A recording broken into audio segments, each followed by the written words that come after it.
পাল্টা যুক্তি না দিতে পারেন, তাহলে কিন্তু ধর্মের এই অপব্যাখ্যা দিয়ে জাতি বিনাশী কর্মকাণ্ড হয় এবং এখনো হচ্ছে। তো এখন এই ধর্মের অপব্যাখ্যার পাল্টা যৌক্তিক জবাব আমরা দিয়ে যাচ্ছি।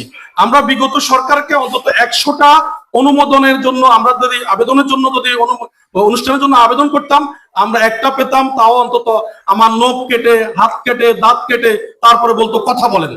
কথাটা বুঝছেন কিনা? কিন্তু আমরা অত্যন্ত কষ্টের সহিত বলছি এই কথাটা, যে আমরা বিশ্বাস করেছিলাম যে বর্তমান নতুন যে প্রজন্ম বিপ্লব করেছে, ছাত্র জনতা, তাদের বিপ্লবের ফলে আমরা বৈষম্য মুক্ত একটি দেশ পাবো।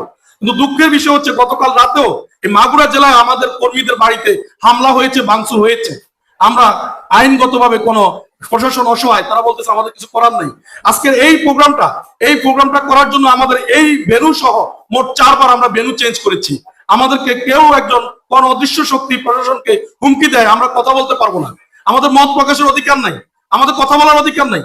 তাহলে আমরা দেখতে পেলাম কি, গত কিছুদিন আগে আমাদের শিল্পকলাতে আমরা প্রশাসনের প্রত্যেকটা দপ্তর থেকে অনুমোদন নিয়ে, লিখিত পারমিশন নিয়ে শিল্পকলা আমরা প্রোগ্রাম করার অনুমোদন নিয়েছিলাম আমাদের কর্মী সম্মেলন, কিন্তু আমাদেরকে অনুমোদন দেওয়া হলো না। তা আমরা তো দেখতে পাচ্ছি যে